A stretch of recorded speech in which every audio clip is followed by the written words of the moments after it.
నేడు నిరంతరము ఏకరీతిగా ఉండి మార్పు లేని దేవుడైన యేసుక్రీస్తు పరిశుద్ధ నామమున ఈ ఉదయకాల శుభములు మీకు తెలియజేస్తున్నాను. ఇది నా దేవుని యొక్క వాగ్దానము. పరిశుద్ధాత్మ మీ మీదికి వచ్చినప్పుడు మీరు శక్తి నొందెదరు. అపోస్తల కార్యములు 1వ అధ్యాయము 8వ వచనం. ప్రభువు తన్ను ప్రేమించినటువంటి వారికి, తన యొక్క అడుగుజాడల్లో నడుస్తున్నటువంటి వారందరికీ ఇస్తున్నటువంటి వాగ్దానము, నేను పరిశుద్ధాత్మను మీకు తోడుగా ఉంచుతాను అని వాగ్దానం చేశారు.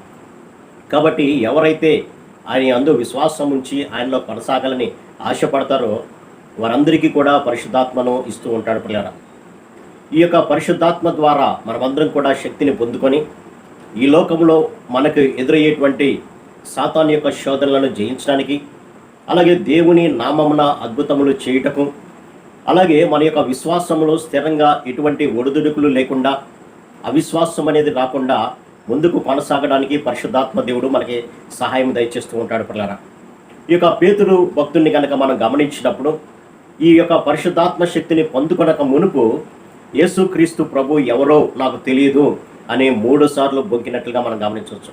కాబట్టి ప్రభువుకి శ్రమ కలిగినప్పుడు నాకు కూడా ఇటువంటి శ్రమ, నాకు కూడా ఇటువంటి శోధన కలుగుతుందేమో అనేటువంటి భయం చేత అతడు యేసుక్రీస్తు ప్రభు ఎవరో నాకు తెలియదని అబద్ధం ఆడినట్లుగా గమనించవచ్చు. కానీ ఆ తర్వాత ఆత్మచేత అతడు నింపబడినప్పుడు అనేకమైనటువంటి అద్భుత కార్యాలను అతడు చేసినట్లుగా మనం గమనించవచ్చు. పిల్లరా, ఒకానొక సందర్భంలో ఈ యొక్క పేతురు, యోహాను ఇద్దరు కలిసి దేవాలయంలోనికి వెళుతున్నప్పుడు పుట్టుకతోనే కుంటివాడైనటువంటి ఒకడు అక్కడ భిక్షం అడుకుంటూ, వీరి వద్ద కూడా నాకు ఏదన్నా భిక్షము దొరుకుతుందేమో అనేటువంటి ఆశతో వీరి వైపు చూచినప్పుడు వీరు అంటున్నటువంటి మాట, వెండి బంగారము లాంటి క్షయమైపోయేటువంటి వస్తువులైతే మా దగ్గర ఏమి లేవు, కానీ నీకు శాశ్వతమైనటువంటి విముక్తినిచ్చేటువంటి వాడు, నీకు శాశ్వతమైనటువంటి సంతోషాన్ని ఇచ్చేటువంటి యేసుక్రీస్తును నీకు పరిచయం చేస్తాను అని వాడితో చెప్పి, వాడు అంటున్నటువంటి మాట ఏంటంటే, యేసుక్రీస్తు నామమున నీవు లేచి నిలబడు అనగానే వెంటనే వాడి యొక్క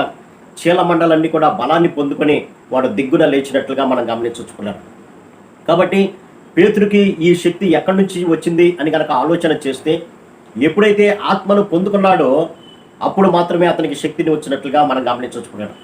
అంతకుముందు కూడా మనం గమనించినప్పుడు పేతురు భయపడిపోయిన స్థితిని మనం చూస్తున్నాం. కానీ ఆ తర్వాత పేతురు ఒక ప్రసంగం చేయగానే అనేక వేల మంది తమ యొక్క హృదయాల్లో లొచ్చుకొని మేము పాపిని అని గ్రహించి వారు దేవుని వైపు తిరిగి మారు మనసు పొందినట్లుగా మనం గమనించవచ్చు. కాబట్టి ఈ కార్యాలన్నీ కూడా ఆత్మ వల్లనే జరుగుతాయి, కానీ మన శక్తి చేత కానీ లేదా మన వాక్చాతుర్యం చేత కానీ ఇవి జరగవు. పిల్లరా, అంతేకాకుండా పేతురికి వారు ఇచ్చినటువంటి మరొక బిరుదు ఏంటంటే లోకమును తలక్రిందులు చేయగలిగినటువంటి వారు. అంతటి శక్తి ఎక్కడి నుంచి వచ్చిందంటే దేవుని యొక్క ఆత్మ వారిలో ఉండబట్టే వస్తుంది. కాబట్టి మనం కూడా విశ్వాస యాత్రలో కొనసాగుతున్నప్పుడు దేవుని కొరకు సాక్షిగా నిలబడాలన్నా, దేవుని కొరకు అద్భుత కార్యాలు చేయాలన్నా, మన అంతము వరకు కూడా దేవునితో నడవాలన్నా, పాపాన్ని ద్వేషించేటువంటి స్థితిలోకి మనము వెళ్ళాలన్నా మనము ఆత్మపూర్ణమై ఉండాల్సినటువంటి అవసరత ఉంది. పిల్లల, అందుకనే అపోస్తుడైనటువంటి పౌలు కూడా ఇదే మాట చెప్తాడు, మీరు ఆత్మపూర్ణులై ఉండు అని అంటాడు. కాబట్టి శరీరపరమైనటువంటి క్రియలతో గనక మనం జీవించినట్లయితే ఈ లోకంలో దేవుని కొరకు సాక్షిగా ఉండలేము. కానీ ఎప్పుడైతే ఆత్మపూర్ణులుగా మనం ఉండగలుగుతామో అప్పుడే దేవునితో సహవాసము చేయగలిగినటువంటి స్థితి, దేవునితో ఎల్లప్పుడూ కూడా సంభాషించేటువంటి స్థితి, అనగా ప్రార్థించేటువంటి స్థితి, దేవుని కొరకు గొప్ప కార్యాలు చేసేటువంటి స్థితిని ప్రభు మనందరికి ఇస్తాడు. పిల్లరా, కాబట్టి పేతురు యొక్క మాదిరికరమైనటువంటి జీవితము మనందరం కూడా అనుసరించాల్సినటువంటి అవసరం ఉంది.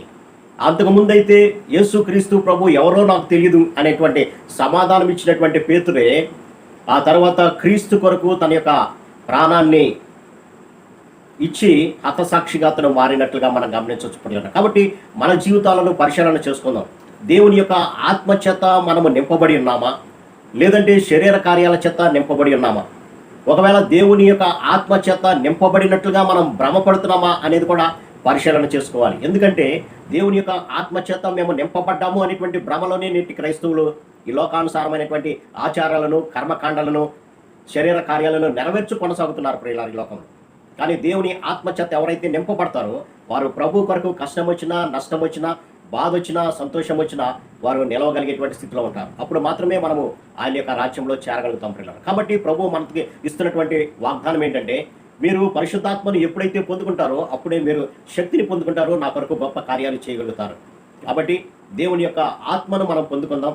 తద్వారా ఆత్మ ఇచ్చేటువంటి శక్తిని పొందుకొని ప్రభు కొరకు ఈ లోకంలో సాక్షిగా నిలబడదాం. అట్టి కృపా పరిశుద్ధాత్మ దేవుడు మనందరికీ దయచేయను కాక. ఆమేన్. ప్రార్థన. సర్వశక్తుడా, ప్రేమగల మా తండ్రి, నామకార్థ క్రైస్తవత్వం కాదు కానీ ఆత్మ నింపుదల కలిగినటువంటి క్రైస్తవులుగానైనా మీ కొరకునైనా అనేకులు ఎదుట సాక్షులుగా ఉండేటువంటి భాగ్యాన్ని దయచేతండి. శ్రమ కలిగినప్పుడు ఒకనొక సమయంలో పేతురైతే పారిపోయాడు, కానీ నేను కూడా శ్రమ పడవలసి వస్తుందేమో అని ఎప్పుడైతే మీ ఆత్మను పొందుకున్నాడో నాయన, తద్వారా మీ కొరకునైనా హతసాక్షిగా మారాడు ప్రభావాన్ని బట్టి మీకు వందనాలండి. అటువంటి మనసును మాకు కూడా దయచేయమని, మీ ఆత్మ చేత ప్రభావం మేము నింపబడినట్లుగా అనుదినము నాయన ఉండునట్లుగా సహాయం దయచేయమని యేసు నామమున అడిగి పెట్టుకుంటున్నాం తండ్రి. ఆమేన్. God bless you.